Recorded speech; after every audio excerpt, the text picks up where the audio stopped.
Now ESPN Radio 103.7 at 1450 and 99.5 The Bus proudly present the Lion Country Kia Penn State Postgame Show.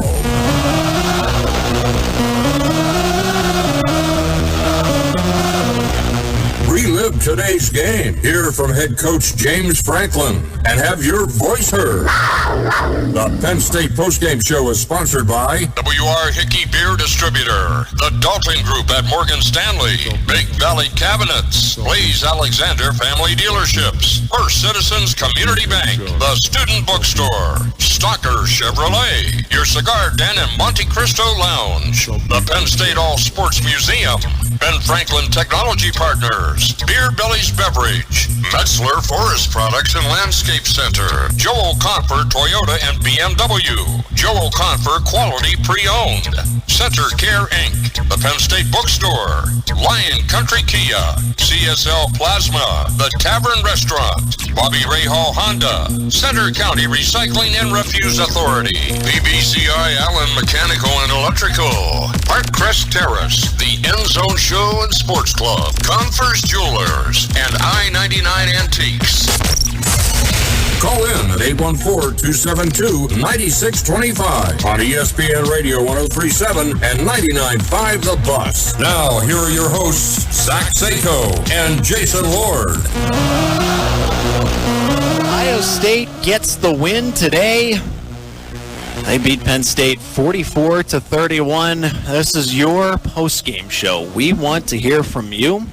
814-272-9625. That is 814-272-9625 or 814-867-9287. Of course, as always, we do have Aeneas Hawkins for our home game coverage for pre and post game. Aeneas, thanks for joining us. Thank you guys for having me. I'd be a little more excited if Penn State found a way, but, happy to be here. If we could stop the count at 8 minutes left to go in the fourth quarter, this was not a bad day. No doubt about it. I think Penn State's defense really came to play. I thought Manny Diaz, when his team did not have to defend the short field, 16 points against this Ohio State team.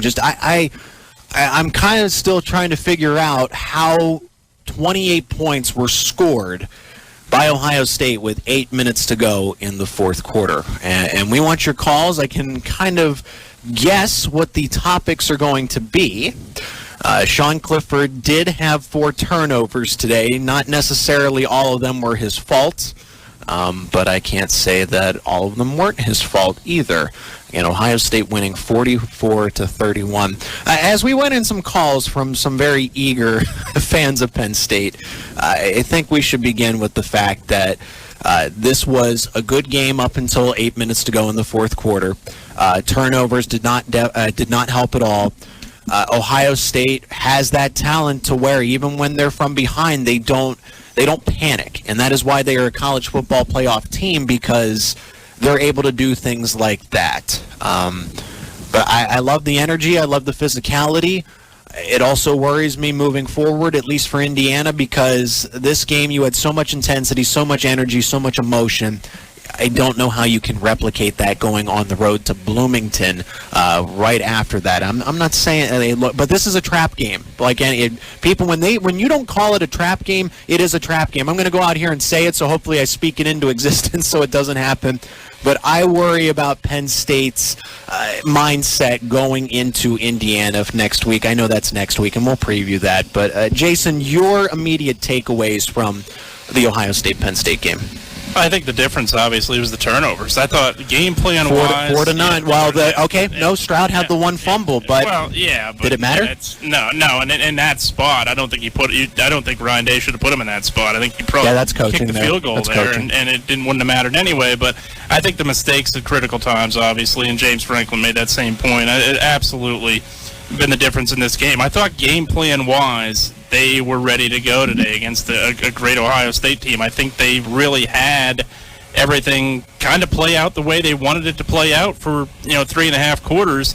The difference obviously was those mistakes, and a lot of times you do see the better team just ultimately outshine you at the end, and that's what I think you saw with Ohio State. They made big plays when it mattered, 28 points in 6 minutes, and that's what great football teams do, and that's where Obviously James Franklin was asked about it, and it's going to be asked repeatedly about that gap between great and good, where you're going to have Ohio State and Michigan compared to where Penn State's at. But I thought overall, when you look at the game plan, I thought Penn State really honestly did everything you could do against the spread offense. I thought they confused Ohio State at times. Yes, those receivers got open. Those receivers are going to get open every week. It doesn't matter who the opponent's going to be. But I think ultimately, Penn State overall played well, but the mistakes, just too many. And Aeneas, for you saw it on the sideline. You joined us here in the press box after the game, so you saw it up close and personal. You played with a lot of those guys that are still out there on the football field. Again, 21-16. So I'm not, from your point of view, what did break down? Because it was a total breakdown. Yeah, we just you hit it on the head there when you talk about the turnovers. If you would have told me before the game that Penn State would out-earn them total yards wise, would have won the time of possession battle, have won the penalty battle, and still would have lost this game by 2 scores, I would have laughed in your face. But again, that's a testament to not only the turnovers, but the horses that Ohio State has in their roster. I want to say Marvin Harrison Jr. had over 180 yards. We talked about that matchup with him versus Penn State secondary, especially with their other receiver, Jackson Smith-Njigba, out. And he went and made plays when he needed to. C.J. Stroud kept on finding them. But again, we talk about what I saw. I thought Penn State competed top to bottom. I think they gave it everything they had, like you said, up until 8 minutes in the fourth quarter. But that just wasn't enough to beat an elite team today. 4 turnovers by Sean Clifford, and that was something that I had applauded him for. 13 touchdown passes, 17 total touchdowns to 3 interceptions. No fumbles. Made that very apparent in the pregame show, like, hey, he hasn't even put the football on the ground. It does help when you're not getting hit from behind. I can't point the finger at, it was this guy on the offensive line, it was this guy. I want to give a shout out to Olu Fashanu, because I thought Olu, when I say, okay, let me key on a player here and see how they're doing at this point. And in the third, Olu, I think, had a great game and backed up people's talk that he is now a top 10 pick in next year's NFL draft if he does decide to go. Yeah, Olu, we've seen Ohio State DNs come into Beaver Stadium and wreak havoc and just absolutely lose their minds. Olu did not look like he was getting outclassed by anybody that they put in front of him. And again, if he does want to leave this year, I think it's all but a lock that he's going to be a top 10 pick at this point. Yeah, he definitely had a good game. We're taking your phone calls, 272-9625 or 867-9287. We do have Ed on the line. Ed is from Altoona, in traffic in the parking lot. Ed, thanks for joining us on the Penn State Postgame Show, sponsored by Lion Country Kia. Yeah, well, that was a moral victory for JF. But it all comes down to where their quarterback had so much time to throw the ball, okay, that he stood back there and looked for 5 or 10 seconds, okay, before he delivered. And no defensive push off the defensive line. Ohio State's bigger, stronger, more physical. Their offensive line is huge. Okay. Franklin don't understand. We got beat in the pits again. Okay, we put no pressure on their quarterback. It was just a typical. I want to ask the question: does anybody remember a close game that Franklin's been a coach? Okay, other than the one game we beat Urban Meyer on a stupid play by Urban Meyer for trying a field goal that we blocked and ran into the end zone. Okay, does anybody remember a close game from Franklin, okay, that he has won against a good team? I ask that question. All right, Ed, thanks for the call.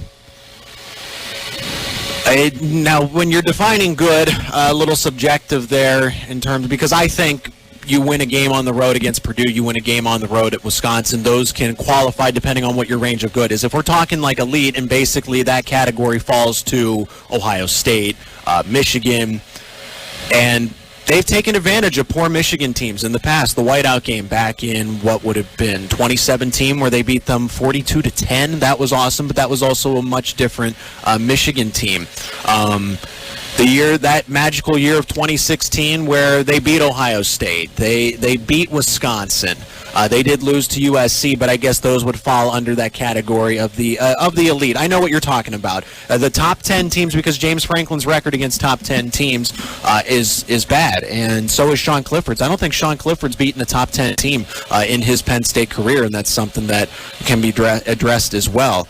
A moral victory for James Franklin. I mean, he wants to win. I don't know what you take away from this morally, because your quarterback didn't do well, somebody that you've defended through thick and thin. The team was in the thick of it at 21-16, and then the floodgates just opened up, and it wasn't, I guess it was that turnover, or was it the Travion Henderson play? The fact that Ohio State scored so quickly in 3 plays like that, and they knew, they wanted to, they went hurry up. My takeaways from this game, the things that really bit Penn State in the rear end, were Marvin Harrison Jr., I don't know if it was a scheme thing or they just didn't have a guy that could cover him, because notice how they moved Harrison Jr. to the slot, because Joey Porter Jr. and Kalen King are the boundary corners, and they did not move them inside. Those are your sideline corners, right? And so what did Ohio State do? They made an adjustment, and they said, Marvin Harrison Jr., you are going to play in the slot because we know you have a better matchup there. And whether it was Johnny Dixon, whether it was Daquan Hardy, they did not answer the call in this case, because they ran that same damn route. I kid you not, a dozen times, where Harrison Jr. was on the right side of the slot, and it was a thick post, it was a deep post, and as Ed mentioned, C.J. Stroud had the time to allow Harrison Jr. to get open. Yeah, the worry for me, I think, was the time that Stroud had to throw the football. To me, that was a huge key to this game. We talked about Blitz wasn't working, and that's why I said you need to go to a zone. Yeah, and they did at times, but they were very soft. And it worked. 16 points up until 8 minutes in the fourth. Yeah, it worked at times. When you get a little soft in that zone, you don't get a pass rush, it's not going to work, and it didn't. So that was where I think ultimately is you have to pick your poison with Stroud, unfortunately. Sometimes you just got to say somebody's real good, and that's what you got to say with C.J. Stroud at this point. I think he's a Heisman frontrunner for a reason. He's a top 5 pick for a reason. And, one of the keys of the game, and we talked about it absolutely, was that you had to get pressure on him or he was going to pick you apart. And it didn't matter really where you lined up Marvin Harrison Jr. When you have a guy like that, he's going to make plays. And he made them. 10 catches, 185 yards. He was extremely effective in this game. There's no doubt about it. From a defensive scheme, I don't really know in terms of. I thought I think the game plan ultimately that Manny Diaz brought was good. The problem was you really had to trust that you were going to get a pass rush, and you didn't get it without blitzing. And when you blitz, he's gonna pick you apart. When you get into a zone that gets a little too soft, he's gonna pick you apart. It's pick your poison with Stroud. He's just that good, and that's why he's a frontrunner for the Heisman. Yeah, I won't beat a dead horse here too much, but just standing on the sideline, especially at the end of the game, man, and C.J. Stroud came back running on the field. That D-line just could not win their one-on-one matchups in the pass rush. And again, we talked about, like you said, pregame, if you are playing a quarterback like C.J. Stroud, you have to make him uncomfortable, especially in the clutch moments. If you don't do that, you cannot expect to slow him and a guy like Marvin Harrison Jr. down. I think we saw the results of that. I do agree. I think schematically it was a good call by Ohio State to get him in the slot. They knew that if they did that, then he wouldn't have to see Joey Porter Jr., and he would get the matchups that they needed to go win. And I think we saw that. And I will say, Ed, I didn't agree with the one point about them getting out physical. I felt like for the most part, was the only part of it. No, they didn't. For the most part, they competed. They were physical the whole time. I think they held Ohio State to, was it under 100 rushing yards? Yeah, 30 total yards in the first half rushing. So realistically, that's not the case. Other than Travion Henderson's, his 40-yard run to go up. I thought first half they stopped the run incredibly well. Yeah, I think that comment was a little off base, but again, I agree with you on the pass rush. And you take away that run from Henderson, I want to get an exact count on that touchdown there. So he had, that was 41 yards, right? He had 78 total. If you take away that run, he finished the day with 37 yards. Yeah, and that tells you that it was working, obviously. And the one thing with the one thing that was being effective, the only thing that, to me, that rattled Stroud initially, and that was Ohio State period, was pre-snap, and you give the crowd credit for that. I think there's no doubt about it. Them playing 6 of 7 at home kind of affected them a little bit in that first half, too. I thought they were rattled by the crowd. I thought that was playing a major role, but they also made the adjustments there. And you can. A lot of times you can deal with noise and once you get used to it. And look, they got used to it by the third quarter, and especially in the fourth quarter. That's what makes good great, is when you're able to make those necessary adjustments and you're able to really be unfazed by adversity, and Ohio State wasn't.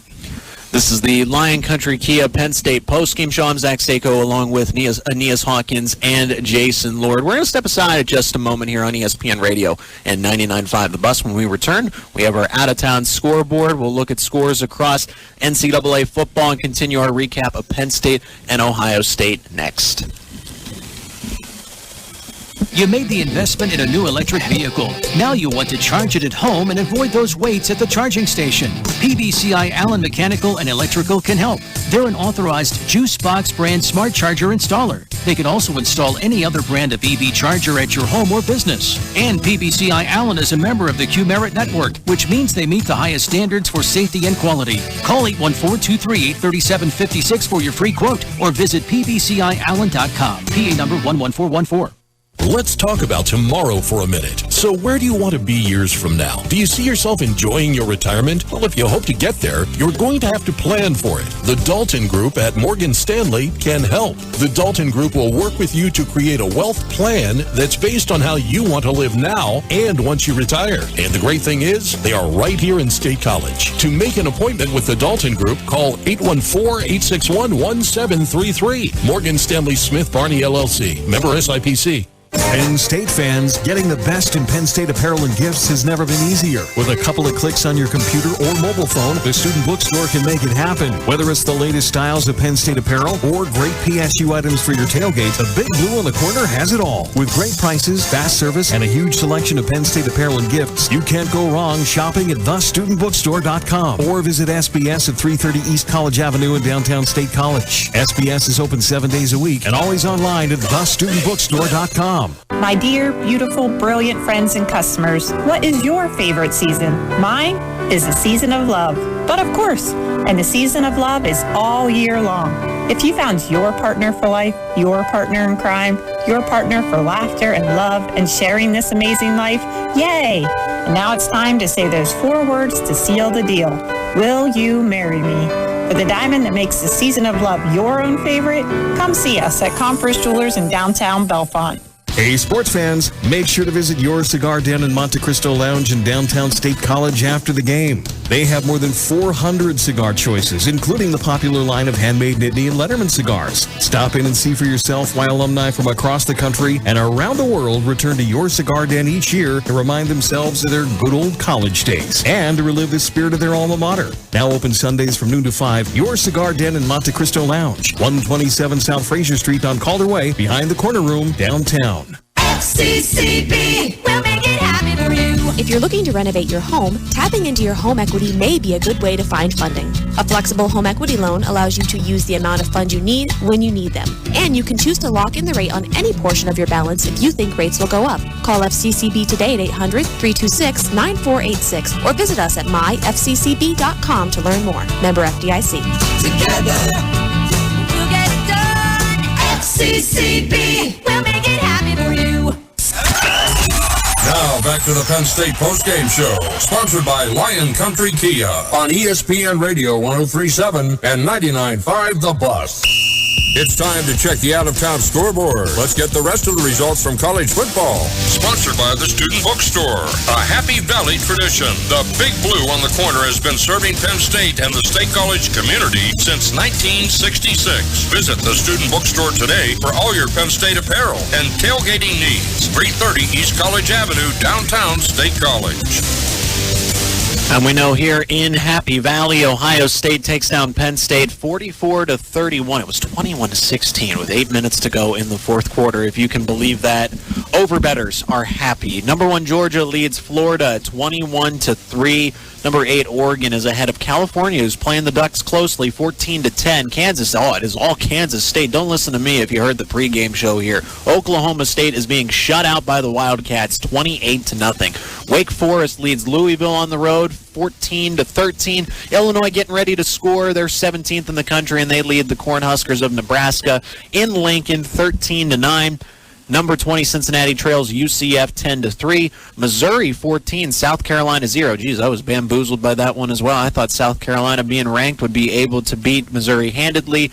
Later on today in the top 25, at 7 o'clock, number 3 Tennessee is playing number 19 Kentucky. Number 10 USC is taking on Arizona. Number 4 Michigan faces unranked Michigan State. Number 15 Ole Miss is playing at Texas A&M, who is unranked. Number 12 UCLA is hosting Stanford. And scores that did go final in the top 25. Today, TCU beats West Virginia, even though the Mountaineers did give them a scare, 41-31. TCU could factor in the college football playoff conversation. Notre Dame gets a win over number 16 Syracuse, 41-24. And from Thursday, number 14 Utah beats Washington State, 21-17. NC State, ranked 24th, beats Virginia Tech. Brent Pry led Virginia Tech 22-21. Virginia Tech actually held the lead and gave up a 12-0 deficit in the fourth that allowed NC State to take the advantage. Joined by Aeneas Hawkins, former Penn State defensive lineman, Jason Lord. I am Zach Seyko. We're here in the press box at Beaver Stadium on the Lion Country Kia Penn State postgame show. And we are taking your calls on the Blue and White Fan Hotline, sponsored by Conference Jewelers in downtown Bellefonte. Their family of staff provides a friendly and knowledge-filled experience to create special memories and fulfill all your jewelry needs. That's Conference Jewelers in downtown Bellefonte, 272-9625 or 867-9287. Put the 814 in front of it. We want to hear from you. This is your post-game show. This is your chance to air out all the dirty laundry here, and there's plenty of it. I mean, one week, Sean Clifford is the offensive player of the week in the Big Ten. The next week, I think that he's not, or at least he is for Ohio State. That was the joke going around the press box today. And it's not a joking matter. I mean, those 4 turnovers to, yes, Ohio State did have the 1 fumble, but they were critical. Ohio State, actually, Penn State, for the first time, held Ohio State outside of the red zone. They were perfect in the red zone this season until they met Penn State's defense. And I don't think C.J. Stroud fumbled either. Lost a fumble, lost a turnover like that as well.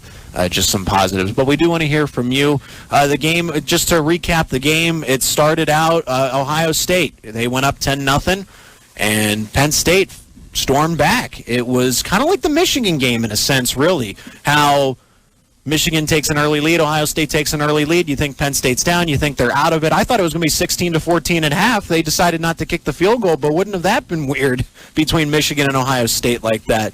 And then Penn State had that wacky drive where they ended up scoring, but I did not feel good about Pinniger missing not 1 but 2 field goals like that. I just don't think he's comfortable from the right hash. And if you're Penn State, you need to know that and maybe run a play to the left or something to get him away from that hash, because he made a 47, 48-yard field goal from the left hash, no problem. And I said, well, clearly I know that he likes one angle as opposed to the other. But you go up 21-16, and then Travion Henderson and Ohio State score in 3 plays, 75 yards. Then there's the turnover, and Cade Stover, the tight end that we brought up in the pregame show, just with all the attention on the wide receivers, Cade Stover was eventually going to get involved in the action, and he did.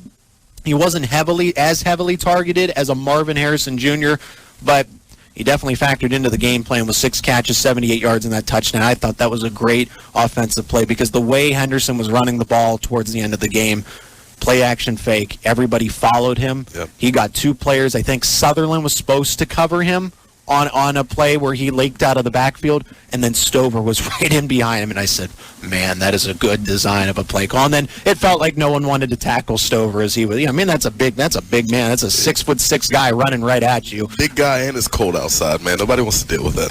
So that's really where it took the turn for the worst. I think Ohio State scoring the way they did that quickly was just a punch to the gut, and I don't think Penn State really recovered after they go scratch, clawed, penalties, 4th and 1, 3 guys in the backfield, fumble at the goal line, Kaytron Allen finally getting in after Sean Clifford was denied on the quarterback sneak. I mean, all of that just for Ohio State, just to basically say, okay, we'll get a touchdown, no issue, and that does sting. Glad the phone lines are getting hot again. We have Fritz from Dallas. Fritz, you are on the Penn State Postgame Show, sponsored by Lion Country Kia.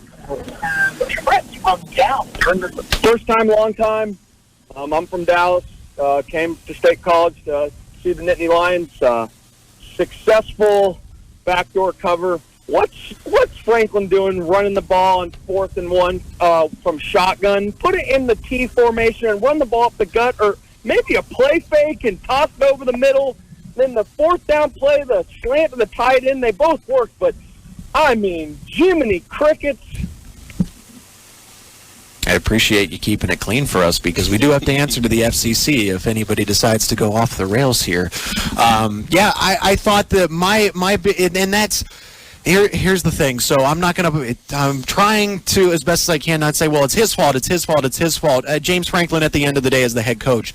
But Mike Yurcich is the play caller offensively, and he is, to put it simply, the head coach of the offense, right? And then on that play, that 3rd and 1, before the 2 missed field goals by Pinniger, why is a wheel route with Kaytron Allen your play design on 3rd and 1? And he's double covered. And if that's Sean Clifford's main read in that instance, because he targeted him there, I don't know. I don't know what's going on. Because Ohio State had no problems going on 3rd and 2, 3rd and inside of 5. They knew what they wanted to do. In Penn State, even with the backs that they have now, Nicholas Singleton, Kaytron Allen, they have the tight ends that will line up as extra blockers. They should have no problems, especially with what we've seen from Kaytron Allen, moving it in short yardage. Not every single time, and Penn State stuffed Ohio State on some short yardage plays as well, but I don't think you take a shot on a wheel route in the end zone on 3rd and 1. So I wonder what the miscommunication was there. Aeneas, what do you want to add to that comment? Yeah, I think the 2 biggest things that stick out, number one, the wheel route.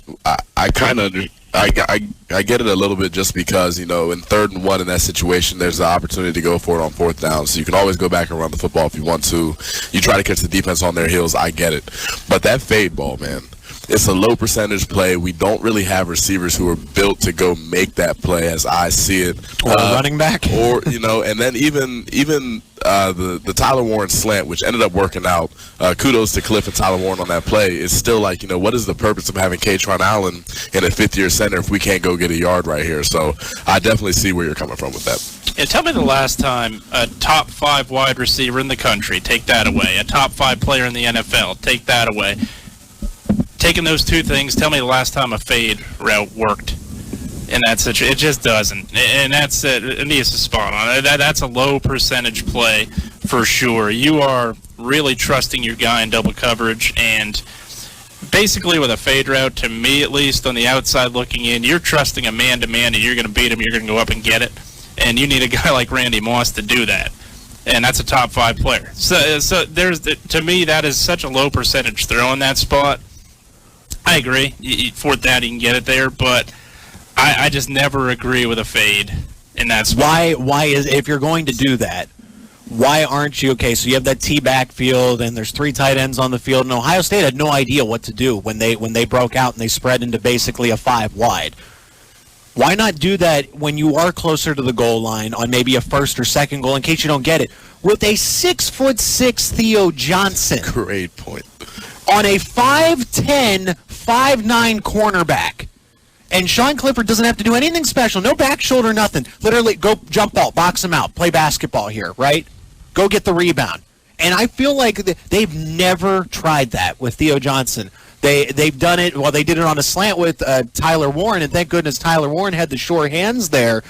Theo Johnson, I don't think he's dropped the ball anytime he's been targeted here. He's had some really nice hands here since he's come back from injury.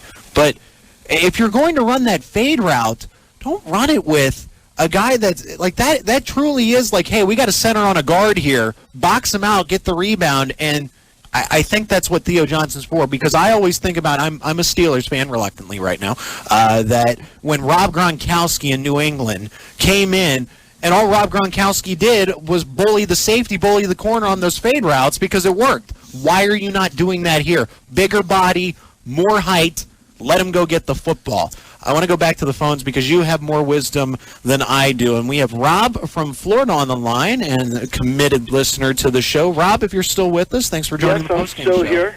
Thank you. I've got a couple things to say. I won't say it all in one sentence like I was admonished about last week. No. Okay? At the end of the second quarter, at the end of the first half, when Franklin goes and calls that timeout, when it's 3rd and 18 and there's 40 seconds left, I was like ready to go through the TV because I don't understand why we're calling time. I know we might get the ball back, okay? But I don't understand why we're calling timeout. We're giving their offense another timeout. We're giving them time to rest up. And then we're going to get the ball to start the second half anyway. I just don't understand how we can do that. And the other thing I'd like to say is that I've said it before, that Clifford is not the answer to our question, and it comes down to 3rd down again. Today we end up going 6 for 16, and I'm pretty sure in the fourth quarter we were only 1 for 4. And we just can't win with those kinds of numbers. I know that Ohio State only went 4 for 12, but we went 6 for 16, and that's just not going to win us enough football games. And, again, guys, thank you for taking my calls. I appreciate it. I love listening to the play-by-play and your guys' pre- and post-game shows, and I'll go ahead and listen to your answers. And I'll talk to you again next week, and I'm almost hurricane finished. Good to hear it, Rob. Thanks so much for the call, your dedication, and your support of the show here on ESPN Radio and 99.5 The Bus. I think Rob brings up great points. I mean, if you're just not going through Penn State's stats here, so they were actually, believe it or not, I don't know the percentages here. They did convert more 3rd downs than Ohio State, but they were 6 for 16 as opposed to 4 of 12 for Ohio State. Penn State was 3 of 4 on 4th downs. Ohio State was 1 on 1. I think there's more play calling to this as well. We actually got a comment from one of our colleagues. He rotates in on the pre- and post-game show here on staff, and that is Matt Bortner. And Matt said, he said a lot of the pressure came from the right side in Sean Clifford's face. And I said, you know what? Now that we brought up Olu right out of the gates, Juice Scruggs, and I didn't see anything come up the middle. You know, Sean Clifford was able to step up in the pocket a lot. He was able to maneuver in between the A and the B gaps. It did feel like all that pressure was coming right to his face from that front side. And I know the blind side's more important, but yeah, you don't want to have to be in a situation where you constantly roll out to the left. Aeneas, what did you think about Rob's call there? Yeah, I think there's some validity to it. I didn't love the timeout on 3rd down either to end the half. I know Franklin's a guy who absolutely is going to focus on the middle 8. He talks to his players about it all the time. The reason I even know what the middle 8 is at this point is because he wouldn't shut up about it. So I'm surprised that he called that timeout, especially with a quarterback like C.J. Stroud on the other side. I really just didn't see any reason for it. But again, we talk about that 3rd down conversion percentage. A lot of that is fixed if we get into more 3rd and manageables. And not getting in 3rd and manageable is typically an indicator of a defense kicking your rear end more often than not. We did see pressure coming from that right side. I will say, though, Zach Harrison and Jack Sawyer both are absolutely going to be great players on Sundays as time goes on. So, you know, how realistic it is to stop them all the time, I get it. But, you know, you still would like to see it more often because, again, getting into those 3rd and longs against a team like Ohio State with athletes all over the field is just going to make it tough, regardless of whether or not Sean Clifford or Drew Allar is in at quarterback. I think, again, we saw that today. And JT Tuimalu was number 44 on the field, and he's the one who had that. Actually, he had 2 interceptions in this game. That is a defensive end. That's unacceptable. It's not like a safety was reading the eyes of Sean Clifford. Like something's wrong here at the line of scrimmage. Why is a defensive end making 2 interceptions against your quarterback? Right. Well, the one was the screen that Zach Harrison batted. I saw that. Yeah, what was the Harrison second had one? an unbelievable play, and then the pick 6, obviously down here. Was Harrison the one that had the scoop and score last year too? No. Is he just haunting us? Zach Harrison stripped it last year. Oh, great. Then, okay, so he still affected the play. He's still Jaron Cage, the D tackle. I don't know where he's at now, but he scooped and scored. Big guy touchdown. Jason. Yeah, no, and that's really just I think to Aeneas' point, I think a guy like Harrison is unbelievable in terms of Zach Harrison. Well, yeah, the other Harrison's pretty darn good too, but I think the play he made on that interception, there aren't a lot of defensive ends that are going to make that play. That was just a sensational play. Yes, it was a low throw, but just the defender going up and making a great play. Ohio State really just 2 of those interceptions. I'm not sure I put on Clifford. That was one right there, and obviously the other 2 I do. So, but I think ultimately, Ohio State's defense, I think it's got some question marks still at times. But when they needed to make a play, they made them. Yeah, Jim Knowles coming in from Oklahoma State, who they probably use them because they're down 35-0. The phone lines are still open, and we are privileged to be joined by Rob, who is driving back from Hershey from the game. I hope you were having a safe trip back. Rob, thanks so much for your time on the postgame show. Yeah, thank you so much. And I got to tell you something. This might be the most frustrating loss that I've seen in the last 5 or 6 years. It's a game we should have won. I think you guys talked about it. But something I want to bring up, and I don't know if you guys bring this up that often.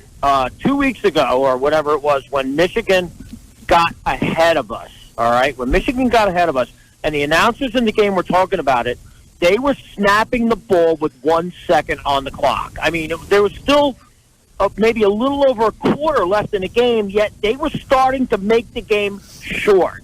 Well, I know for a fact that we were ready to punt the ball. We were ahead, and I said to my brother-in-law, Randy, and my buddy, Ryan, I'm like, watch, they're going to kick the ball with 15 seconds left on the clock. And son of a gun, there were 12 seconds left on the clock. Franklin doesn't know how to shorten the game when he needs to shorten the game. That's my first point. My second point is, after the 3rd time Harrison caught an 18-yard in over the middle on third down, you would start dropping linebackers. Make that quarterback throw over the linebacker, not a line drive right into Harrison's chest. So anyway, that's my thoughts. I hope you guys are safe. There's no traffic on 45. If anybody wants to know, it's going back to Hershey. I apprate the info. Rob with traffic alerts. Yeah. Thank you, Rob. Thank you. And thank you for the advice to fellow travelers out there. 45 is wide open for everybody. Traffic alerts, sponsored by Rob.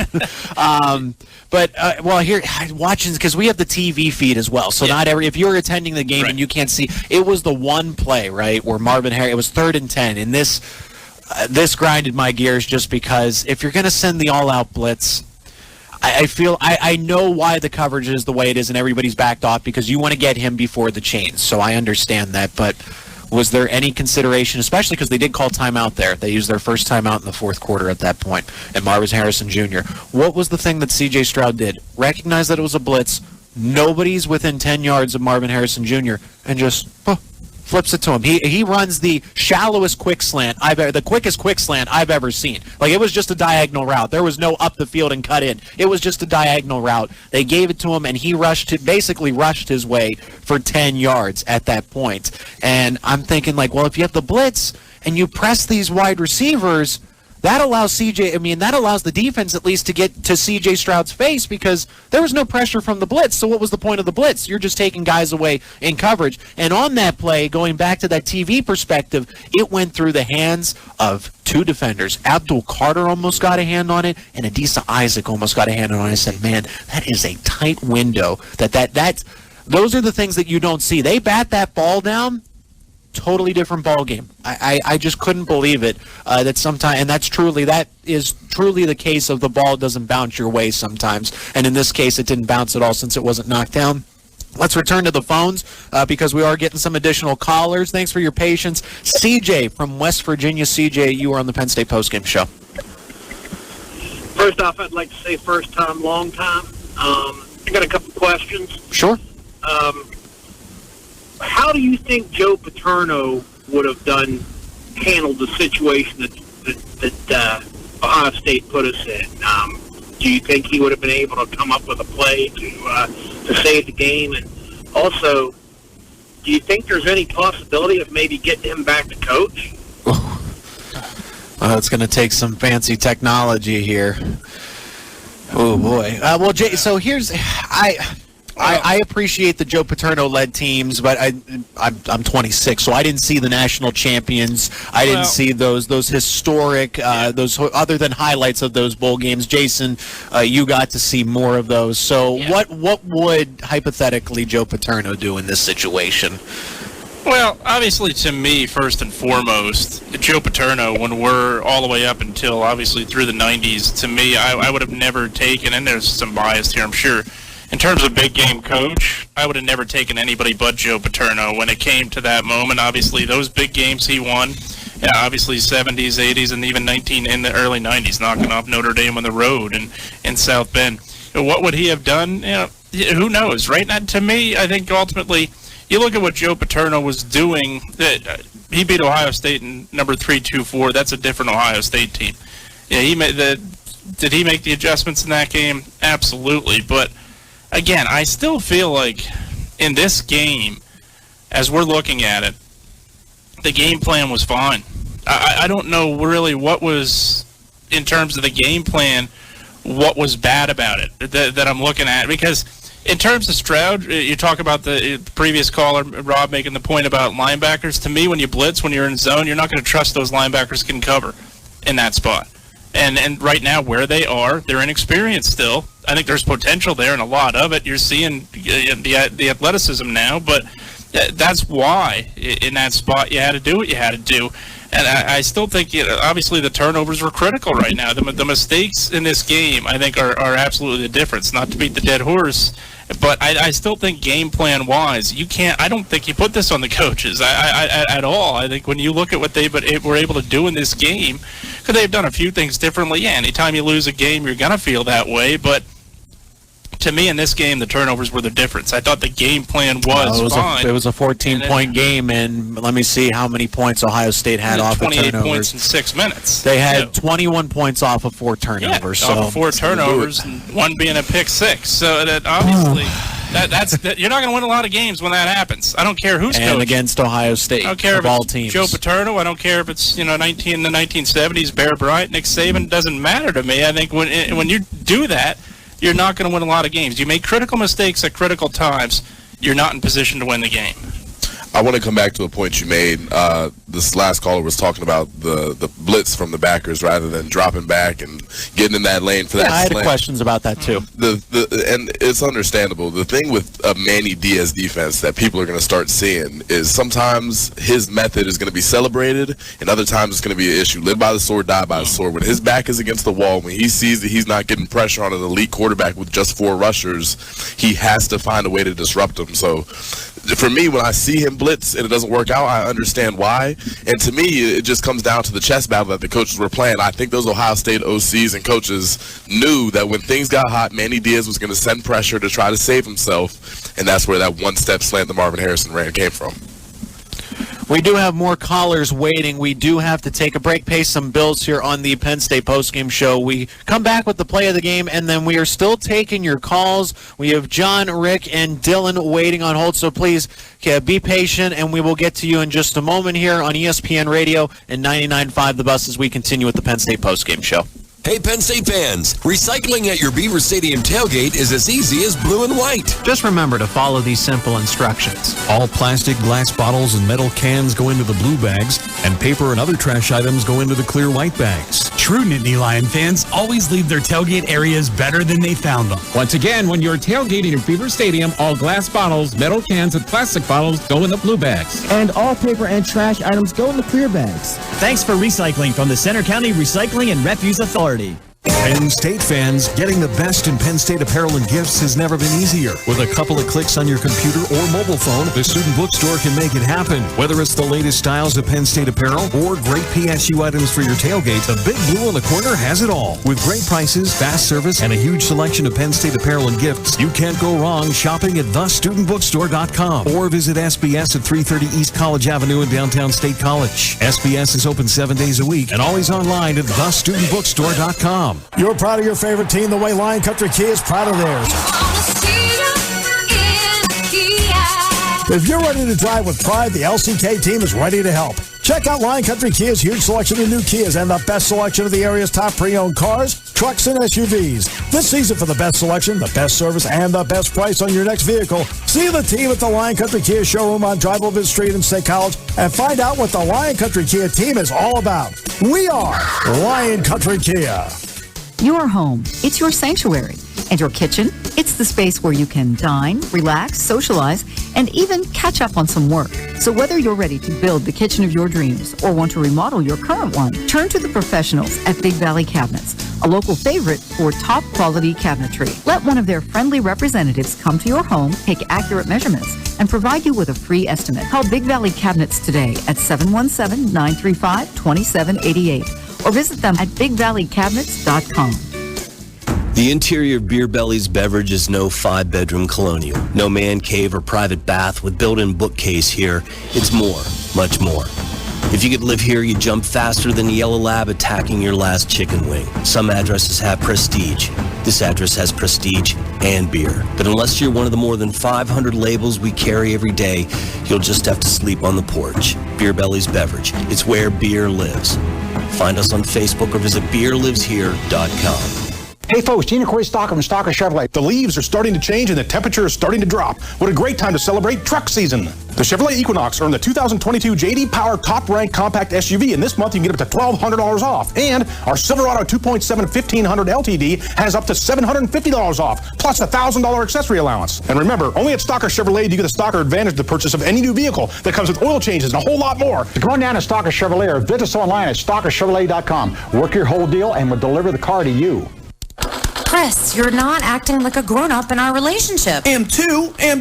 There's your comic book collection, the race car bed. I'm young at heart, but I put money into my 401k every paycheck. I'm taking control over my financial life, and that feels pretty grown-up to me. Put away a few bucks, feel like $1 million. For free ideas and easy ways to save, go to feedthepig.org. That's feedthepig.org. Are those footy pajamas? This message brought to you by the American Institute of Certified Public Accountants and the Ad Council.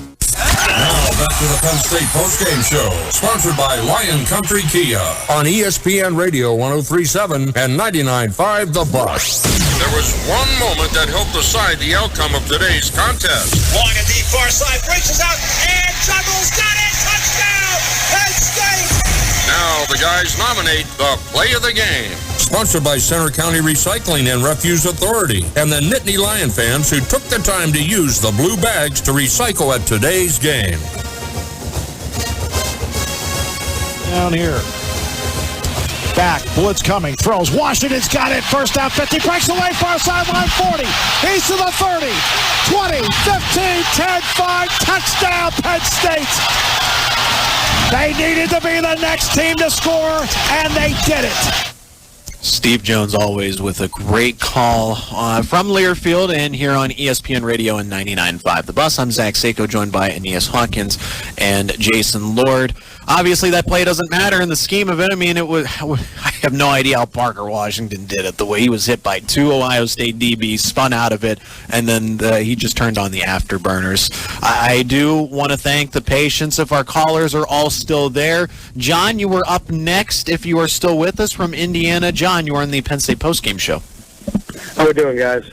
Hey, we're doing, well, we're talking it out, so now I guess we feel a little better.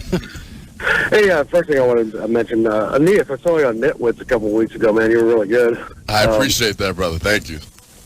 Rob stole a little bit of my thunder. I was with him on that timeout. It made absolutely no sense to me. If you go back and watch that, Ohio State was actually content. They were going to let the clock run out. I mean, what's the best-case scenario for us in that situation?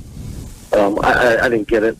But my main question was, at some point, why do we not try and stop Harrison? Oh, obviously we're trying to stop Harrison. Why don't we put quarter on him, moving from the field side to the slot. It's almost eerily similar to Michigan to not stop at a run. At some point, adjust and make somebody else beat you. You know, it's like we never changed up or never stopped them. We just killed us all game. But yeah, I'm with the head too on the pass run. So, you know, it's sickening to sit here and watch the game, and this Stroud's got 5, 6, 7 seconds sitting back there patting the ball, going to his second, third check down. It just makes you sick. But better days ahead, I hope, guys. John, thank you so much for the phone call. I appreciate the thoughts, because they're relevant, and I think that's spot on here. Aeneas, you played defense under James Franklin and for Penn State, so is this just, and Manny Diaz is different. You never played for Manny Diaz, so maybe he just does things differently. It is different guarding receivers in the slot as opposed to the boundary. The idea of Joey Porter Jr. and Kalen King is that they are supposed to take a side of the field away, and that's how the Legion of Boom for Seattle did that. Richard Sherman did not shadow receivers. You knew that you could take away, I guess, if you're looking at it from Seattle's point of view, the left side of the field. For the offense, the right side of the field was tough to throw on. So basically, you would take a third of the field away and shrink it. Am I on the money by trying to say that Penn State is trying to basically take away the boundaries and then condense everything in the middle, even though they didn't really, Ohio State adjusted and Penn State didn't. I think that was John's point. Yeah, I caught myself on the sideline asking the same question. I would have loved to see Joey Porter follow Marvin Harrison Jr. around. But again, it's tough to even make that ask, just because, again, you know, it's so different having to play outside, playing that boundary corner spot rather than playing inside the slot. But I do think Joey Porter can do it. I think Joey Porter himself probably is asking himself why he didn't get to go follow him around. But again, I have not been a part of a Penn State defense in which a cornerback is strictly designated to one guy.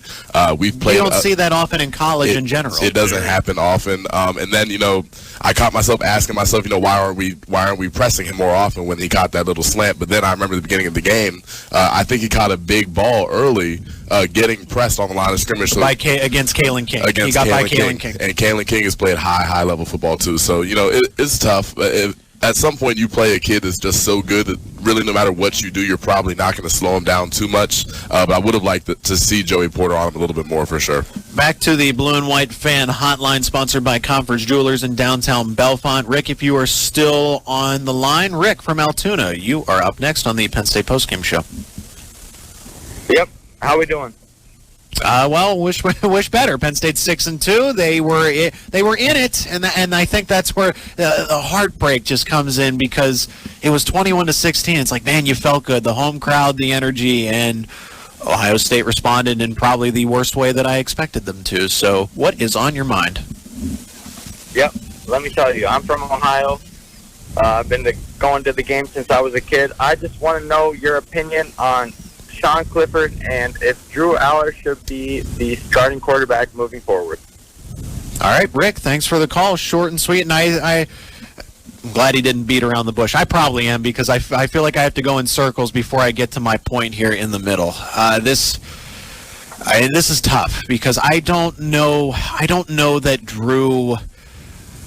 I don't know what Drew can do necessarily in these situations, because the game really does change with Drew. The playbook becomes a little different. The play calling's different, because Sean sees the field much better. And I know that might sound, well, what do you mean Sean sees the field better? He had 4 turnovers. I get that. Sean can see the defenses. He understands schemes. And Penn State, at least for now, I think they want to redshirt Drew without redshirting him, right? If that's because they already burned the red shirt.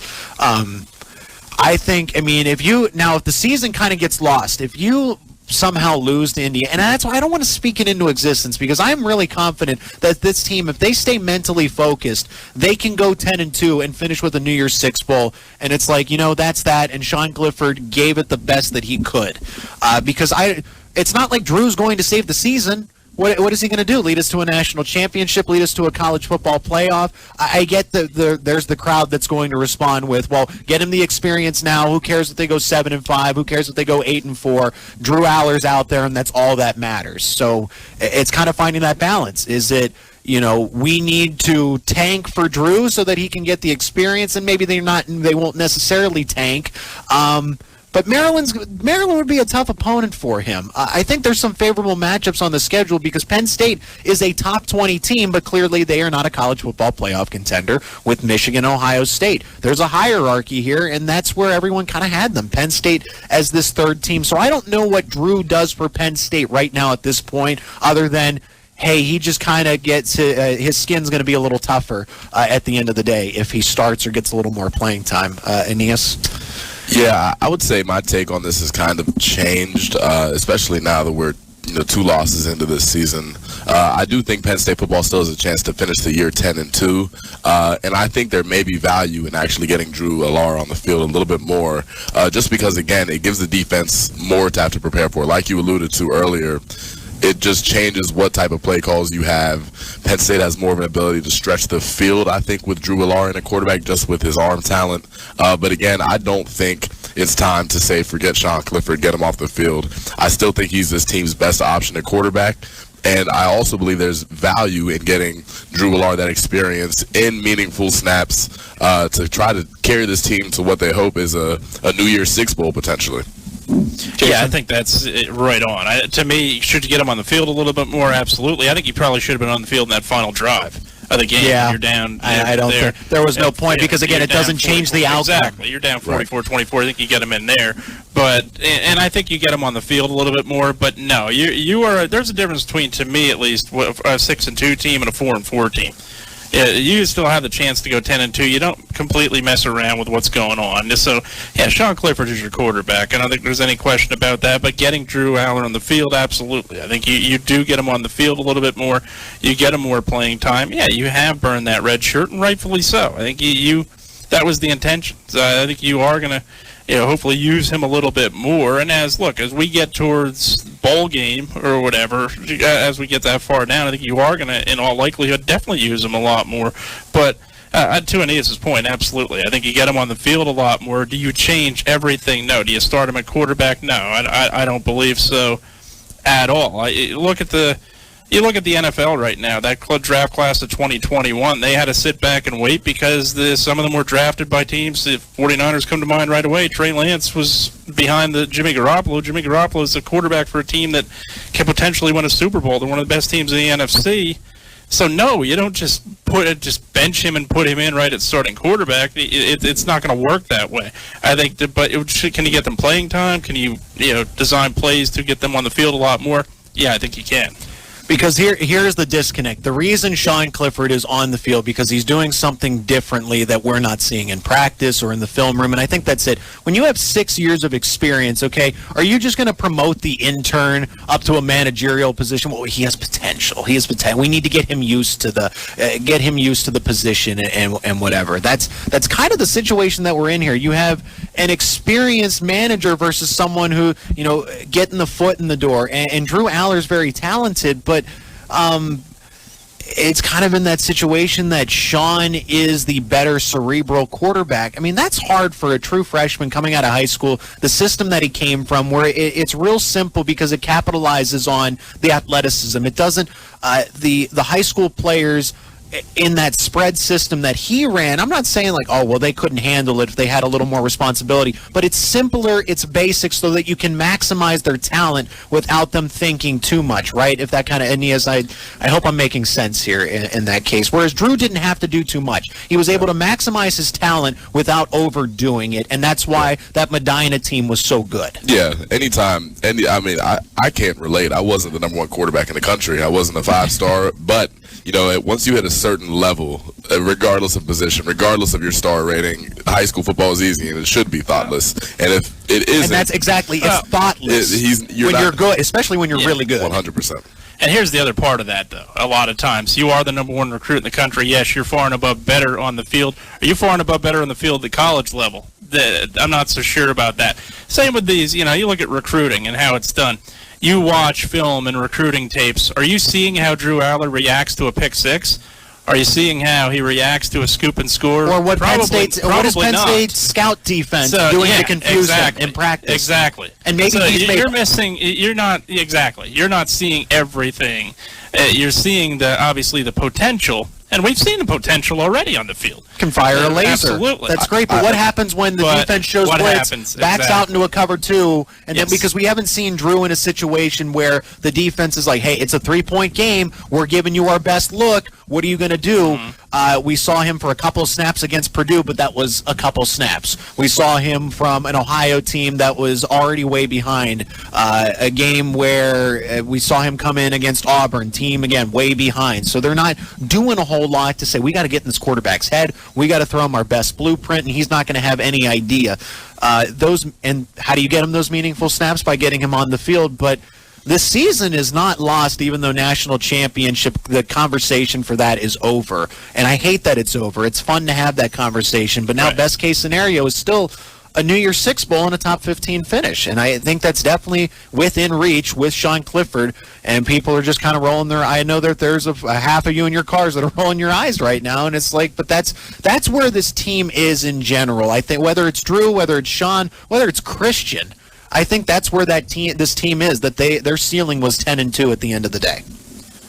Yeah, I think right now it probably is, and now is. No question about it. So, yeah, you don't talk about college football playoff. You're in all likelihood not talking Big Ten championship, because I think the team on the field today and that team in Ann Arbor are on a collision course for November 26th. So you are talking about a 10-2 season, potentially a New Year's Six Bowl. I'm not ashamed of that. And no, I don't think you are. And again, it goes back to my point. There's your difference right there, 10-2 versus Nebraska right now. Nebraska asking the question, should Drew Allar be the starting quarterback right now? Then the answer is probably different, because I don't know what you're playing for. Right. Yeah, so in that spot, I think to me, when you have that experience, and right now there's a lot of potential on this team to get to a New Year's Six Bowl, you don't completely reinvent the wheel. How many people before the season started projected a 10-2 potential season for Penn State football? Zach's got his hand raised. Yeah, I do. I have it on tape. None of the rest of you should have your hands raised, because it's a lie. Okay, this season has been successful for the most part. When you consider how people consider this team would go play down the stretch. Nobody thought that they'd be in a position where, an Ohio State loss at this point is disappointing. Some of you didn't have Penn State picked to go beat Purdue to begin the year. Auburn. At least one of the top 3 games. Yeah, no Purdue doubt and about Auburn. Absolutely. I thought that they were better than Purdue, better than Auburn, and they showed that. We know how bad Auburn is now. I mean, they just get wiped off the field every time. But that's besides the case. I hope we have our caller still there as we went long. And the Sean Clifford, Drew Allar conversation's never going to go away. It would have went away today if Sean Clifford was able to save the day. He was not. Dylan from Lock Haven, you've definitely earned your time on the Penn State Postgame Show. Hey, guys. How are you? Hey, we're good because we're talking to you. What's on your mind? I guess I just have 2 quick questions. So first, I know that Manny Diaz is a very blitz happy coach, and I respect him like that. He's a great defensive coordinator in my mind. But today, don't you think some of those blitzes really hurt us in the end? You know, those quick slants got us. There was no linebackers back there to help, and we really weren't getting home. Again, I guess my second question would be, I respect Clifford, and I've been defending him since he got on the hot seat, I guess. But if you put Drew Allar in now, I don't think he can be any worse than what Sean Clifford's been doing. Now, I respect Sean Clifford, but, 4 turnovers in a game, I don't think Drew Allar is doing much worse than that. Thank you, guys. All right, thank you for the call, Dylan. Thanks for your patience. Phone lines are still open. We do have the James Franklin postgame press conference up in our next segment here. I think you just you have to take a realistic approach here of what Sean Clifford is. He's never going to be a Trace McSorley 2.0, even though he was projected that way. It's like, hey, James Franklin's getting his guy, and at the end of the day, Sean Clifford was a good, never a great quarterback, and maybe he can kind of right ship here towards the end of the season. But as Zebra, I've heard this now quite a few times, and I start to agree with it a little more when I make my projections or set my expectations. A zebra cannot change its stripes. So at some point, is Sean Clifford bad? No. But is he the best quarterback in Penn State history? That is also a no. It is not true. So you kind of have to set your expectations now of Sean Clifford's a very smart quarterback. He's a great leader. He's worked to make his athleticism better because Aeneas, I think you said this on post-game show maybe 3 or 4 weeks ago that Sean was actually not a runner.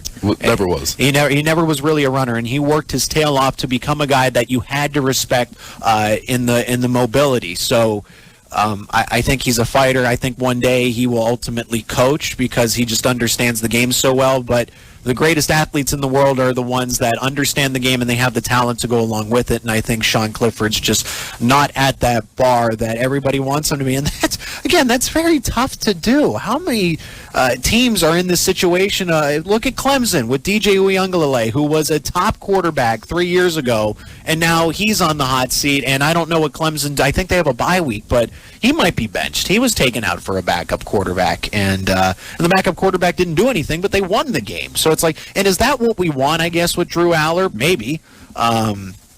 It's kind of tough to say at this point.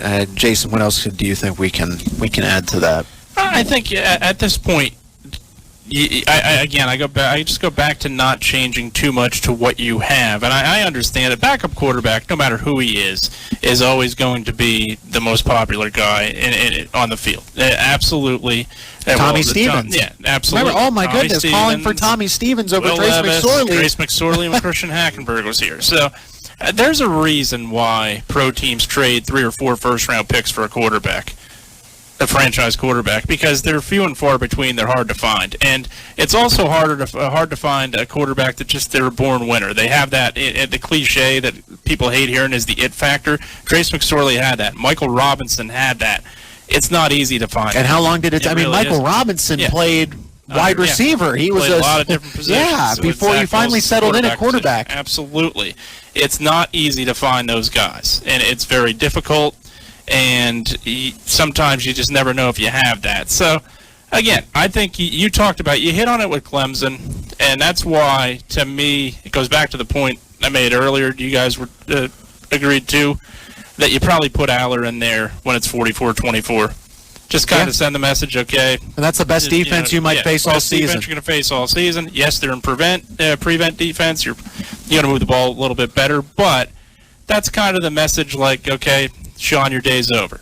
That's where you in a spot where you put him in, and you potentially can motivate your veteran that way too.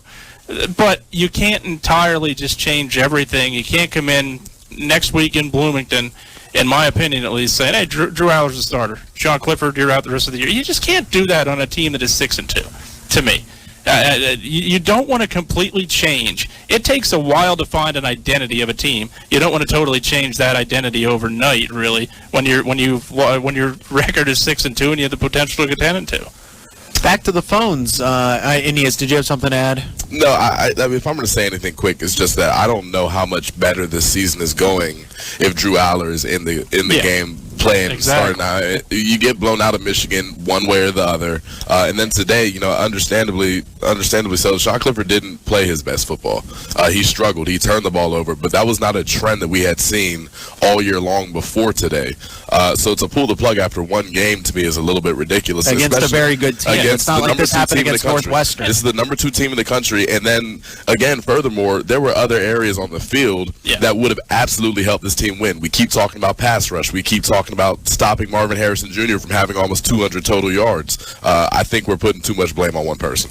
Ed from the parking lot again is back on to talk. You must love us, Ed, because you're calling in a second time. But thank you. We do appreciate your phone call.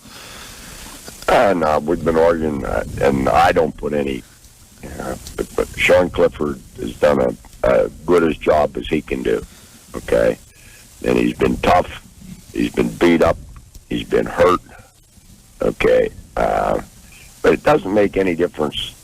Allar, Clifford, offensive line, defensive line. Ultimately, it's the head coach.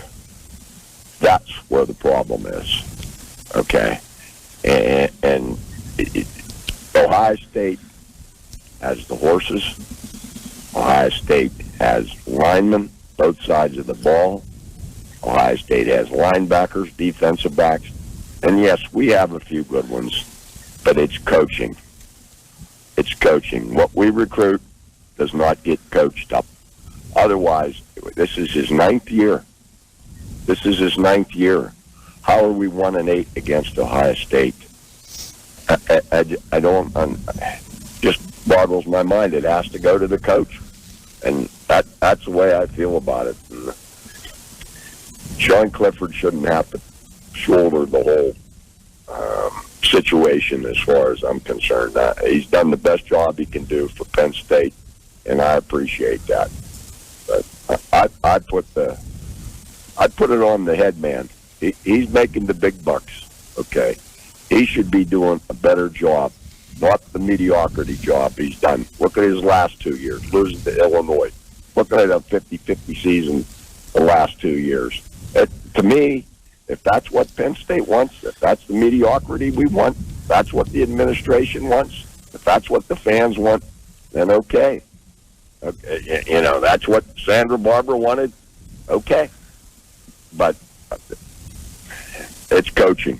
I suggest we hire Cale Sanderson to be the head coach of the football team, because he is a coach.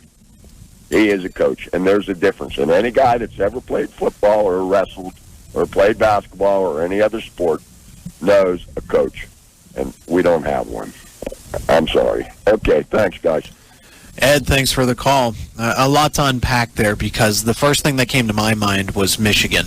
Okay, Michigan's now in the college football playoff conversation. They're definitely the number 2 team in the Big Ten, and then there's a little bit of a gap. And then I think it's Penn State. I mean, Penn State, it's a distant third, but Penn State's third best, and that not everyone's okay with bronze, and not everyone's okay with going through a little bit of a rebuild and the 7-6 season, because Ohio State, the last time they did that was with the Jim Tressel, players selling their rings and the tattoos, whatever. I don't know. I'm not over there, but they don't have to. At least in recent memory, they haven't had to deal with that. But I think to Michigan, I mean, Jim Harbaugh was almost forced out. Like, there were a lot of people that are like, get him out of here. We can't take it anymore. And then finally something clicked in the program, and now they're in the college football playoff. They were number 2 at one point in the season, a number 2 team that Penn State almost beat here in Beaver Stadium, had 6 points not been left on the field. And then they're back in the college football playoff conversation again this year. And I think Jim Harbaugh's had 8 years here, just one behind James Franklin. So it's like, it's been a different path, but I don't know that James Franklin is doing anything wrong, but is he doing enough right? Okay, I don't think, because he's getting the top 10 recruiting classes. He's emphasizing the thing because he knows, okay? He knows that people will frame them as excuses, but at the end of the day, he's meeting with these high school kids. He's talking to people in the transfer portal, and they are telling him, hey, this is what I look for in a football program. Hey, this is what I look for. So those college football players dictate a lot of college football, believe it or not. Okay? I mean, Aeneas, am I out in right field on my own, or? Nah, I mean, we can talk X's and O's all day, but these games were won by Jimmys and Joes. And I looked at the Ohio State-Penn State matchup, and I looked at the positions that I feel like led to the Ohio State victory. It was quarterback. It was how their offensive line played down the stretch. They completely eliminated the defensive line in their pass rush. I look at a Marvin Harrison Jr. completely taking over a football game. At the end of the day, obviously, Coach Franklin is the one that has to get held accountable, but he has to go ahead and continue to recruit. I think we've seen strides in the last 2 years, if you ask me, just looking at the offensive line. I think about a guy like Drew Scruggs, who's going to be a draft pick this year. I think about Olu, who everybody is saying is a top 10 pick. So I'm starting to see that gap close. We got a guy like Drew Allar on the bench, Nick Singleton. But the next thing I want to say is, like, who do we bring in if we get rid of James Franklin? Get rid of James Franklin. Is Jim Harbaugh coming over here? Is Ryan Day? Is Nick Saban? No, it could be a lot worse. It could be Auburn right now, because Auburn's cycled through its coaches. They said, you know what, Gus Malzahn, to heck with your 9-3, you're 10-2. You beat Alabama a couple of times. That wasn't good enough. We're moving on. I look at it 2 different ways there. Number one, I look at it as, yes, you've got to win these games at some point. Yeah, the recruits are top 10, yes, but at some point, yeah, you have to get over that hump. You have to win. You go back to the early 2000s, when the Florida schools were dominating. Florida State and Miami come to mind. Florida State dominated the 90s. Miami started getting those recruits, and obviously, they started to turn things around a little bit. And that ultimately swung the pendulum when they started winning games, and obviously they got those recruits. You're seeing James Franklin get those recruits, and people are going to look on the field and say, hey, Kyle McCord, backup quarterback for Ohio State, St. Joe's Prep. Marvin Harrison Jr., Roman Catholic. I understand that.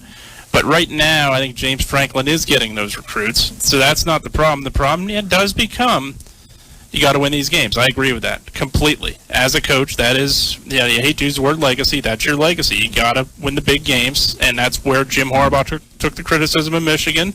Now he's winning those games. That's where James Franklin's got to be. He's got to win those games. But to that second part, you guys are right on, in my opinion. Remember when Nebraska fired a 9-4 coach and said we have expectations that are better than this? Where have they been since? How'd that go? Yeah, and that's the problem you have when. I agree with you. Who are you going to bring in here? And what are you going to do then if that happens? You have higher expectations than 9-3? Okay, there's now your 3-9 program, and that coach you brought in to who you believe was going to be the savior of Nebraska football is gone in less than 3 seasons. So it is not as easy as it looks when it comes to these kind of things from an administrative standpoint. Yep, you're caught in that. It's like, well, and other schools Florida's done it. They said 9-3 is not good enough. 10-2 is not good enough. We're moving on. They're not back there yet. LSU now. Okay, different reasons for Ed Orgeron, but Texas Brown. hasn't recovered. USC. I mean, USC for crying out loud. Now they get Lincoln Riley and they throw a bunch of money around with NIL. But I don't a little think bit different with USC. I don't think if NIL was involved here, USC would still be at the bottom of the barrel. Sure. And NIL was illegally involved with the USC in early 2000s, and that I think should have went up to Reggie Bush. That's a big reason why they are at that point. Yeah, well, you enjoyed NIL, right? First of all, Reggie Bush. NIL pioneer. Yeah, Reggie Bush. Reggie Bush not having his Heisman is a joke. He should have because that did not make or break him playing at all. But yeah, no, I look at USC. Yeah, those sanctions and rightfully so crushed that school a little bit. So that's probably not the example, in my opinion, that you look at. But no, those other schools, you're right on. And Virginia Tech, Frank Beamer, you fire Frank Beamer. Where have you been since? Nebraska, as I said earlier, where have you been since? Florida, I go back to even when Jeremy Foley fired Steve Spurrier, got rid of Steve Spurrier, where Spurrier left ship. They've not. Yes, you bring in Urban Meyer, you win national championships. You've not been the same after that.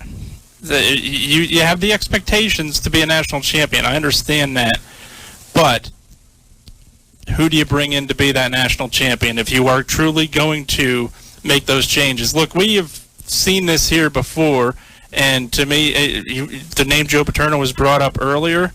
You look at 2003, 2002, 2003, 2004. That's a bad season. The concern was that the game had passed Joe, and ultimately 2005, he brings in one of the best recruiting classes that we've seen here in a long time. You get Derek Williams and Justin King. You get those wide receivers. They ultimately changed that program for the better for a number of years. That's where I think James Franklin is going to have to be at this point. Yes, he's getting the recruits, but now the results have to be on the field. I don't disagree with that at all. The expectation is those recruits have to perform on the field, and you want to be at that elite level that you said you wanted to be at a couple of years ago. To get there, yes, the gap is still there with Penn State, with Michigan and Ohio State, but you're going to go the full-blown, all right, get them out of here. What are you going to do? What's your solution? And I don't think too many people have one. Well, maybe the answer, maybe John from Indiana is he's calling back in. John, we appreciate it. You must like us too. Second conversation of the day. Thanks for coming back onto the Penn State Postgame Show. Sure, thanks, guys. I had 2 responses to 2 of your callers. The first one was Dylan. He just said about how much worse could it get with Allar. Oh, my goodness, it could get a lot worse. I don't think people realize what Clifford's doing out there, getting us into the right plays. And the biggest thing, I think, all the talent that Allar has, he's not real mobile. He doesn't move around great. And Clifford's running for his life constantly and making plays when he's running around like that. And my other comment is you guys mentioned a 10-2 season, which I think is really realistic. I think probably will happen. But I think that's the question is that the ceiling under Franklin? And are we okay with that? 10-2. You said it yourself, though. You're not embarrassed by it. I'm not either. New Year's Six Bowl, Orange Bowl, whatever. that's great. But is that the ceiling? Is that what we're dealing with? And we need to figure out if that's acceptable or not. But I think that's where we're at. John, thanks again for the call. Second one, and again, I think that he makes valid points as well. Yeah, Drew. Again, Drew, the offense is going to be a little simplified there. You can run more with Sean Clifford, believe it or not. Drew's just in a learning experience here. That's why you don't see him on the football field, because he's probably not processing everything that he needs to, and they want to get him out there because, hey, you have the athleticism, you have the arm, but we need to get you battle ready. You need to know what defenses look like and recognize all that. That is why Tommy Stevens did not see the football field. Trace McSorley could read a defense like that, and he's in the NFL for a reason, okay? It's not to shade Tommy Stevens, but that is an important part of the game. I don't care how fast you can throw. So, for example, a guy who can throw 100 miles an hour but can't locate his pitches is not going to be in Major League Baseball at the end of the day, okay? It's kind of the same thing here. Drew's got to perfect his craft and understand that side of the game, because I think that is why he's not on the field, and you can quote me on that. I just think that, Sean is the smarter quarterback. In this case, I think that's the ceiling for 10-2 is the ceiling for this team. Okay, it's not. I don't think that's the case, because next year's going to be different. We're going to have a lot of positive things in the off season, and then when don't look ahead. There's still a lot of football to be played, a bowl game on the line, but they are bowl eligible. We haven't really said that, to be honest. But there's 10-2 to be had, a bowl win to be had, because this team, its ceiling is a top 20, top 15, if everything goes right type of finish. I think that's this team. I don't think that's this coach, because the ceiling for back in 2016, 2017, had the College Football Playoff Committee got it right, Penn State's in the college football playoff. I think they should have been in 2016. There's no reason Washington should have been over them, and that's just how's James Franklin supposed to change that? Yeah, I think Sean Clifford's mobility this year has definitely been an underrated factor in his game. He's having to run around a lot and create plays with his feet. And again, you mentioned Sean being the smarter quarterback right now. That is to be expected. He's in his 6th season. You would hope that he could understand the game a little bit better than Drew Allar, who's just coming out of high school. And if you're not a guy that can move around and make plays with your feet, you better know change protections, change the line of scrimmage, change hot read routes. If you're not built to do that yet as an 18-year-old man, then what you better be able to do is get the ball out immediately. Again, that comes down to how well you understand the game and what you're seeing out of the defense. So again, I think you're on the money with your call here. All right, let's take a break because we've gone very long in this segment, but this is your post-game show. We want to hear your calls here on the Blue and White Fan Hotline. We hear from James Franklin, who's not calling into the show, but he is going to talk to us next with his post-game press conference on ESPN Radio State College and 99.5 The Bus. Take a trip back in time, anytime, at I-99 Antiques in Tyrone. Search for sought-after collectibles, or just relive the good old days. Inside, you'll find dealers from all over the area selling antique furniture, glassware, jewelry, coins, artwork, Maxfield Parish prints, vintage holiday items, and more. Plus, it's the perfect place to find unique sports memorabilia for the sports fan in your life. Whether you're an antique enthusiast or just visiting for the big game, your next treasure awaits at I-99 Antiques, 1222 Pennsylvania Avenue, Tyrone. Hey, sports fans, make sure to visit your Cigar Den and Monte Cristo Lounge in downtown State College after the game. They have more than 400 cigar choices, including the popular line of handmade Nittany and Letterman cigars. Stop in and see for yourself why alumni from across the country and around the world return to your Cigar Den each year to remind themselves of their good old college days and to relive the spirit of their alma mater. Now open Sundays from noon to 5, your Cigar Den and Monte Cristo Lounge, 127 South Fraser Street on Calder Way, behind the corner room, downtown.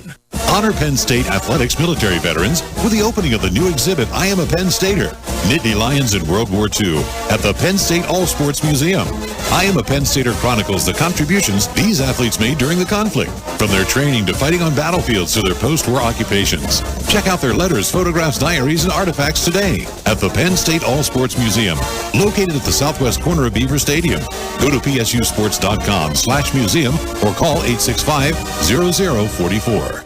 You've probably noticed a lot of changes in downtown State College over the years, but the Tavern Restaurant is still there, serving up the same great experience locals and Penn State fans alike have come to know and love since 1948. Enjoy your dinner and drinks in their recently renovated building, complete with a bit of Penn State history and a great view of Old Main. Going strong for over 70 years. Visit the historic Tavern Restaurant in downtown State College today. Go to thetavern.com for hours, menus, and to reserve your table. FCCB, we'll make it happen for you. If you're looking to renovate your home, tapping into your home equity may be a good way to find funding. A flexible home equity loan allows you to use the amount of funds you need when you need them. And you can choose to lock in the rate on any portion of your balance if you think rates will go up. Call FCCB today at 800-326-9486 or visit us at myfccb.com to learn more. Member FDIC. Together, we'll get it done. FCCB, we'll make it happen for you. Feel like a winner when you call Parkcrest Terrace your new home. Parkcrest Terrace has modern, spacious 2- and 3-bedroom apartments available for spring or fall of 2023. When you live at Parkcrest Terrace, you're just minutes from campus, stadium, and shopping. Visit CaliberResidential.com to learn how you could pay just $440 a month plus gas and electric with a 3-person household. Make the winning call. Make Parkcrest Terrace your new home today. Income restrictions apply. Parkcrest Terrace is equal opportunity housing. Now back to the Lion Country Kia Penn State Postgame Show on ESPN Radio 103.7 and 99.5 The Bus. What did the coach think about today's performance? Hey, guys. Let's hear directly from James Franklin in his postgame press conference. Sponsored by the Penn State Bookstore, the official bookstore of Penn State Athletics. For all your blue and white gear this season, visit the Penn State Bookstore gift shop at Beaver Stadium or on campus at their spacious location at the Hub and Shop, always 24/7 at psu.bncollege.com.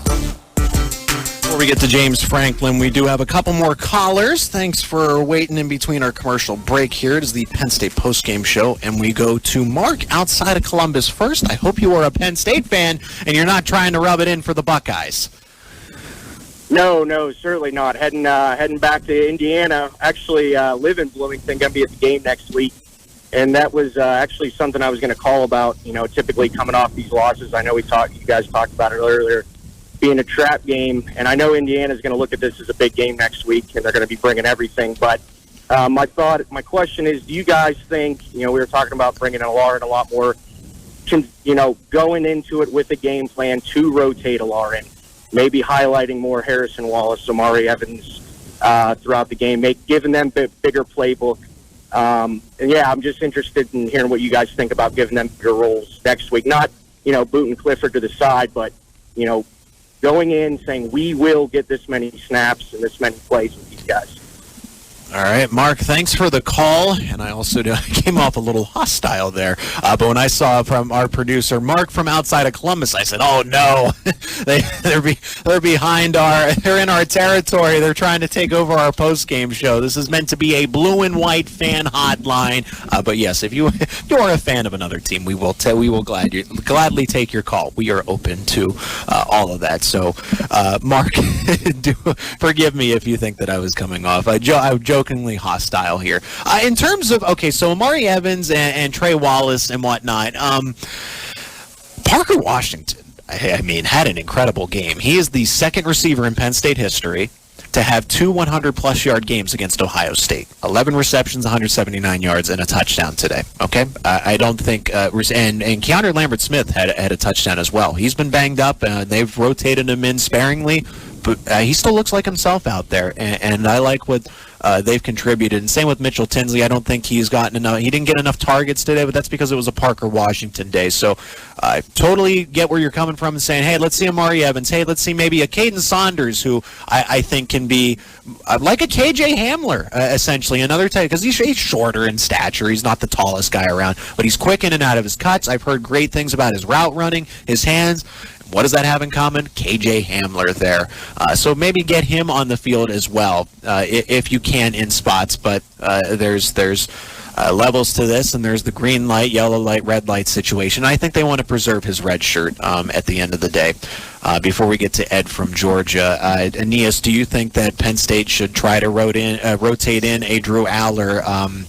It depends how the game goes, because if you know that you can control it, I think it's going to be closer than people expect, because this is the spot. Last week wasn't the spot with Michigan and a whiteout, or going from Michigan into Minnesota with the whiteout. The spot is playing a close game with Ohio State where you get up for, and you got to turn around. It's like, it's Indiana. It's Bloomington. Nobody's going to be there. You're basically playing a game back in 2020 with the way that the Hoosiers are right now with empty stadiums. So that's That's my point. How do you replicate this energy and emotion that you have, and it's a letdown, and then you got to turn around and you do this. So, but the question was Sean Clifford, Drew Allar playing basically 50-50 ball. Yeah, I don't think it'll be 50-50, but I do think we see more of Drew Allar. I think we're at that point of the year where there's value there, not just for this season, but again for next season as well. Then we start talking about guys like Omari Evans. I saw Liam Clifford in the fourth quarter. I think this is a great time to get some of your younger players that you see contributing down the line into games. And I think it's a trend that we've seen with Coach Franklin to get these young guys going late in the season to really propel them into spring ball and then ultimately next season. All right, and then we have Ed from Georgia. Ed, you were on the Penn State postgame show sponsored by Lion Country Kia. Thanks for taking my call. Of course. My general question is, the offensive scheme right now for Penn State, is there an exact terminology of the most plays that you run that is called like RPO, except, tell me what the offensive scheme is like right now. Then I have a follow-up question. Sure. Well, and I've kind of had some ideas about this too, because the players that are coming in behind, Sean Clifford is an RPO spread offense quarterback. Drew Allar is a pro style quarterback. So Mike Yursich is trying to marry the two by creating this pro RPO, and if you can work with it, great. But I don't know that one's holding the other back. Like if they went full pro, because Sean Clifford's strengths are in the spread offense, and that's why he was recruited by Joe Moorhead, worked with Ricky Ronnie, and James Franklin. I think at the heart is a spread offense head coach. But Mike Yursich is the head coach of the offense, and this is what they are rolling. They are trying to transition to a pro style offense, especially with Drew being the starter next year. Right, that's what I was getting at, because that's probably maybe a lot to do why you're not seeing more Allar now. An RPO quarterback. He's sort of like, I'm the from another century guy. It's like a pro type, pro set type. How would you term it? Quarterback. And I could see the offense changing to fit him. And in the middle of a season, you don't want to be mixing up college kids with too many offensive sets, right? Oh, absolutely, especially at the stage of where Drew Allar is. Ed, thanks so much for the call. And an important distinction that I don't think has brought up enough, but Penn State is in this limbo in terms of offense. You have pro-style players that are coming in and spread guys that are going out the door, unfortunately. We do have, of course, this is our James Franklin post-game press conference segment, so we are going to hear from Coach now, just about for the next 5 to 10 minutes here. We'll take the first set of quotes from James Franklin as he addresses the media here on ESPN Radio State College in 99.5 The Bus. Like always, I appreciate everybody coming out and covering and supporting Penn State football. First of all, you got to give Ohio State credit. Really talented team. I thought we played our tail off. Obviously, first half, we were able to overcome the turnovers and stay in the game and battle, but you can't turn the ball over that many times against that type of opponent and think you're going to be successful. Something we, for the most part, we have done a good job of this year. But we did not today.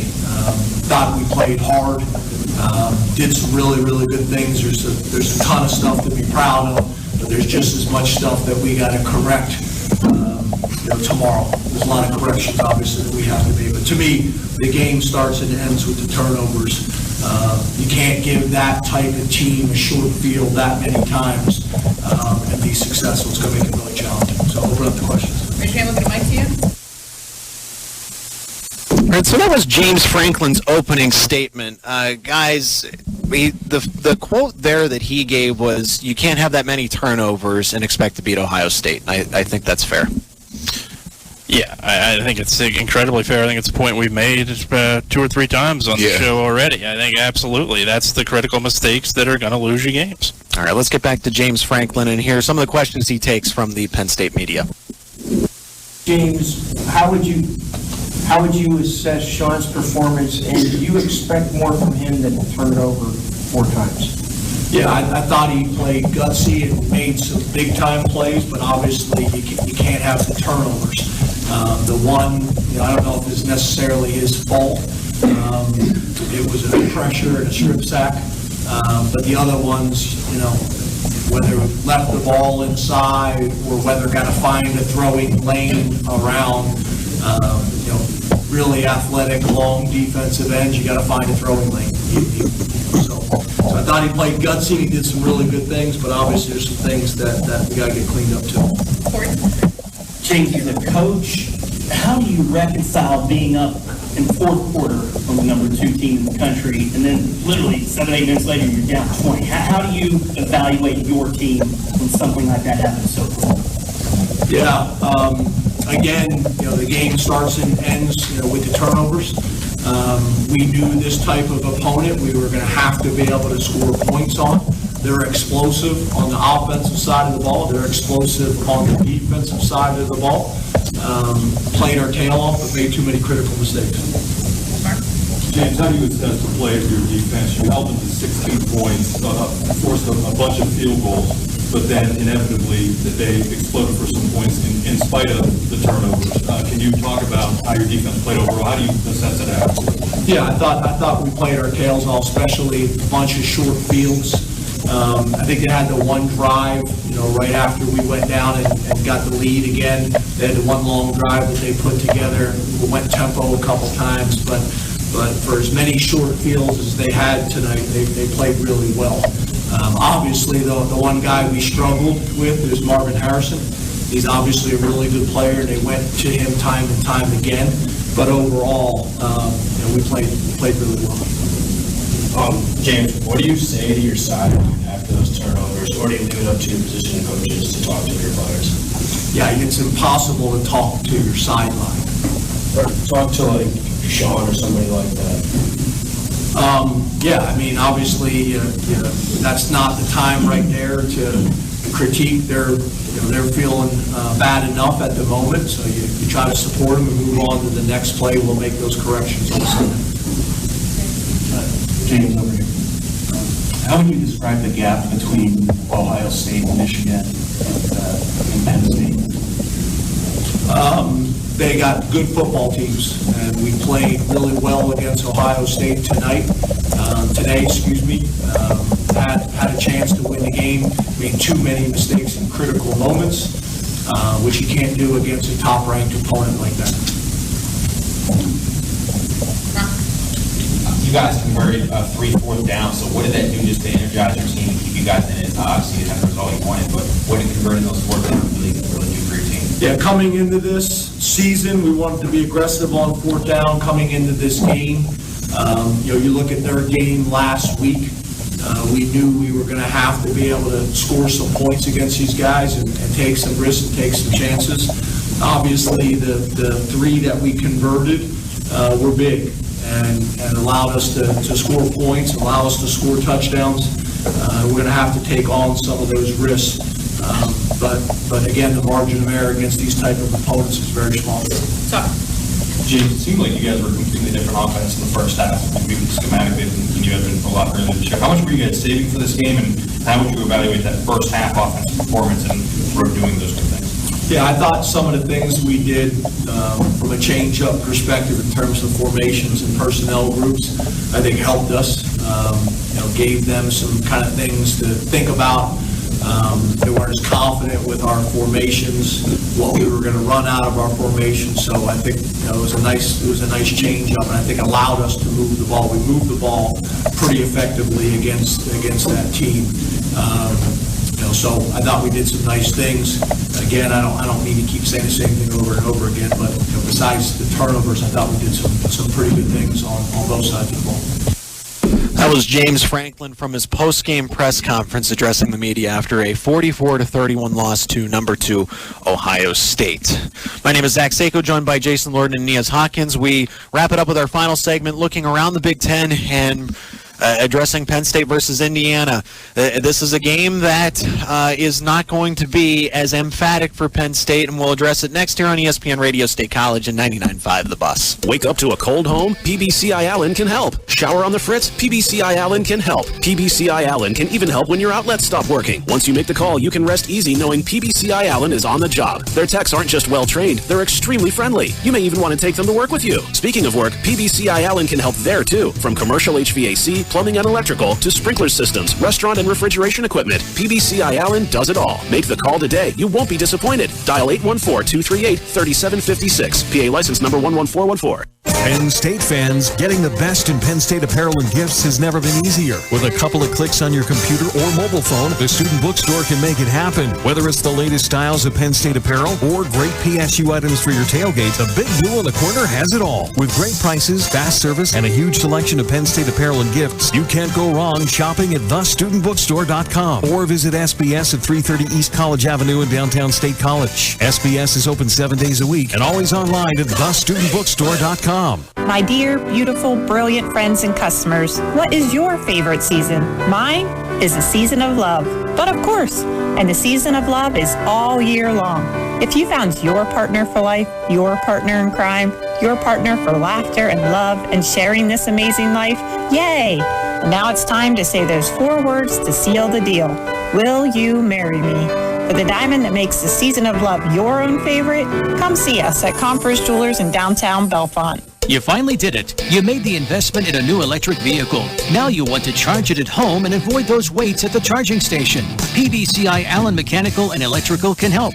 They're an authorized JuiceBox brand smart charger installer. They can also install any other brand of EV charger at your home or business. And PBCI Allen is a member of the Q-Merit Network, which means they meet the highest standards for safety and quality. Call 814-238-3756 for your free quote or visit pbciallen.com. PA number 11414. Now back to the Lion Country Kia Penn State postgame show on ESPN Radio 103.7 and 99.5 The Bus.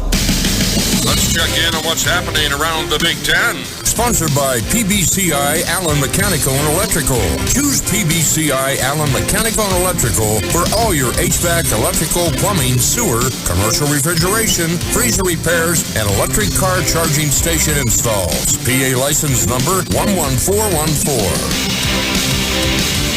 One final time from Beaver Stadium. Ohio State beats Penn State 44-31. Let's start there in the Big Ten. Illinois and Nebraska still in action, and that Nebraska team that fired its traditional 9-3. Well, and I think James Franklin is much better than Bo Pelini. Let's get that out of the way. But Nebraska makes that change at head coach.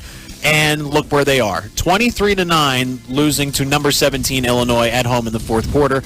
Iowa's winning the game of who can perform the worst against Northwestern. The Hawkeyes up 26-7 against the Wildcats. So the Wildcats are taking that cake. Michigan State and Michigan will play tonight at 7:30 on ABC in case you want to watch the Wolverines absolutely beat down the Spartans. And Minnesota shut out Rutgers 31-0. As far as the standings go in the Big Ten, they're starting to create a little bit of a gap in the Big Ten East. Ohio State and Michigan are undefeated both in conference and overall. Penn State, I guess, has the tiebreaker over Maryland at 3-2. They both have the same conference record at 3-2 and overall at 6-2. So that will be an exciting game come 2 weeks when we are all back here in Beaver Stadium.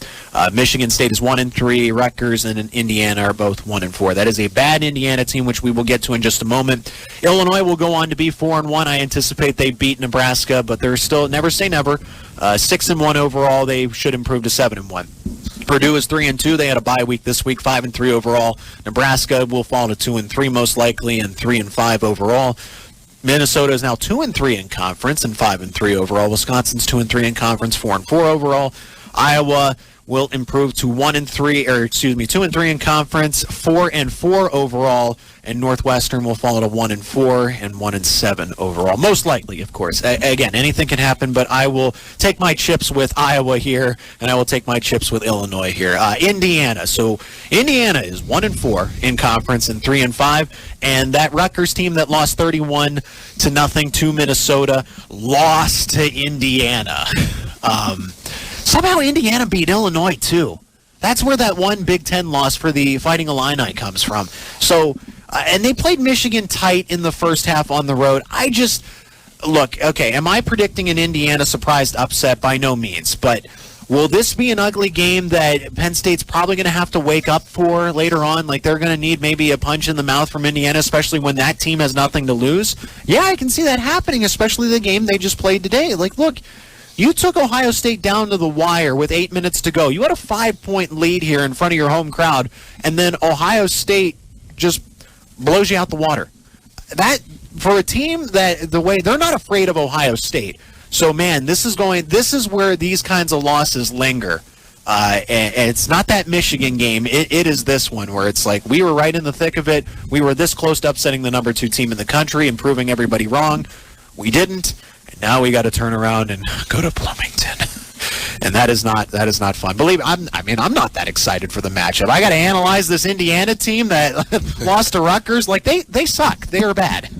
To me, this week is it's Penn State versus Penn State. Yeah. I think it's going to be really, really indicating to see how they respond to a loss against Ohio State. Now a 2-loss team. We've seen 2-loss James Franklin-led teams plummet the last couple of years. I don't want to see it this year. If they go out, they play sloppy football, to me, it shows that maybe it may be like that the rest of the year. Hopefully, obviously, we don't see that. 10-2 is very realistic, and that should be the message that gets preached to the players all week long.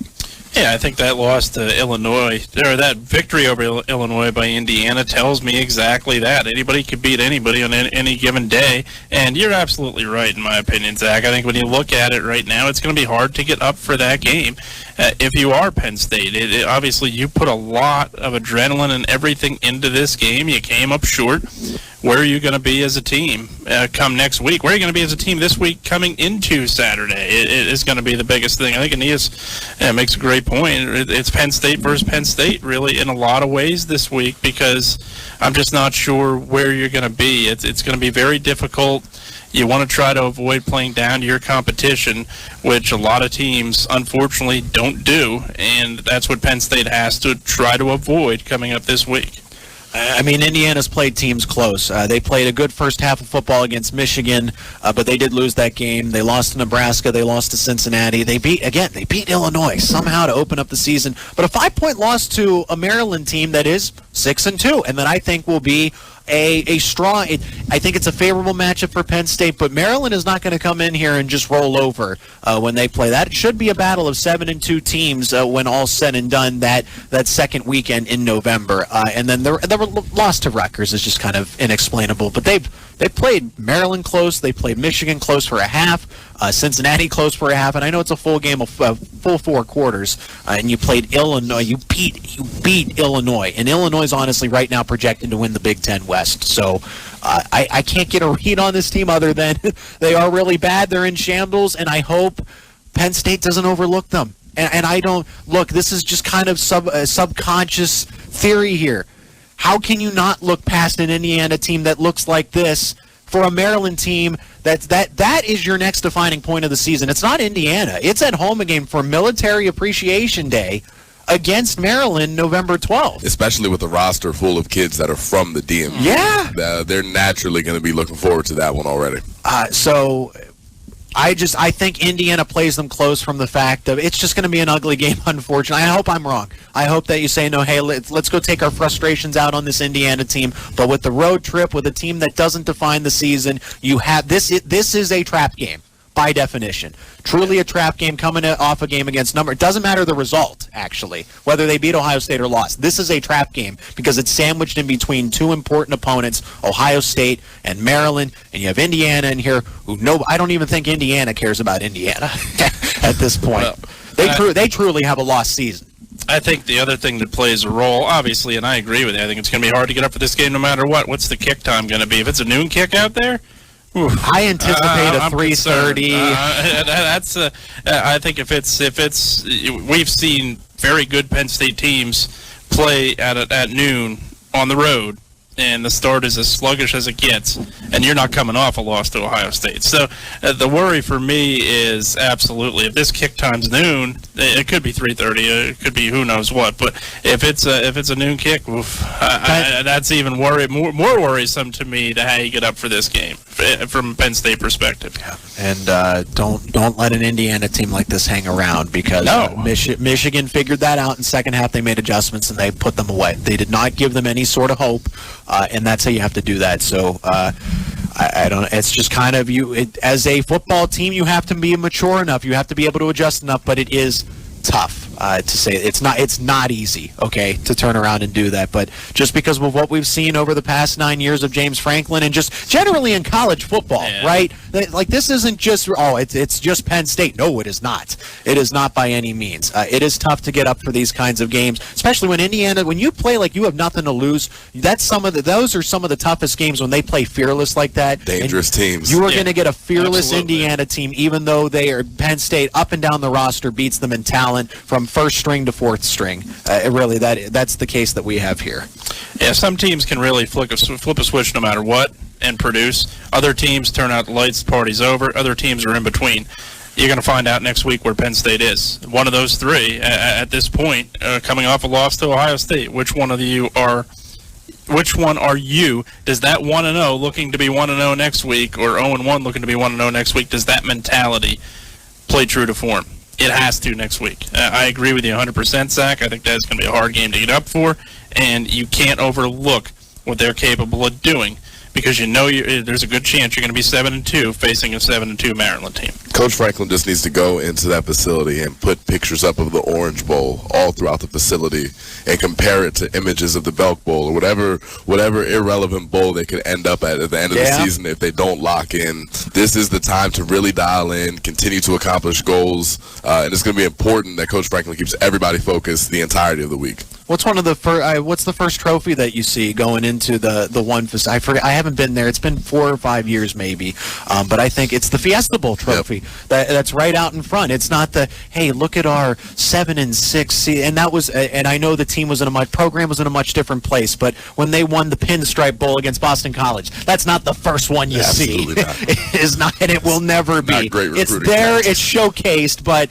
it's the Fiesta Bowl. It's the Cotton Bowl. So there's definitely still a lot to play for. Gentlemen, we've gone so long, and we hope that you all appreciated our show here on ESPN Radio, State College and 99.5 The Bus. A big thank you to Chris Forshee back in the studio as our producer. That is going to do it for us in Beaver Stadium. Kickoff time still has yet to be announced for Penn State and Indiana, but we go 3 hours before kickoff for our pregame show of this one. Penn State and Indiana next Saturday, and it'll be all right here on ESPN Radio 103.7, 1450, and 99.5 The Bus.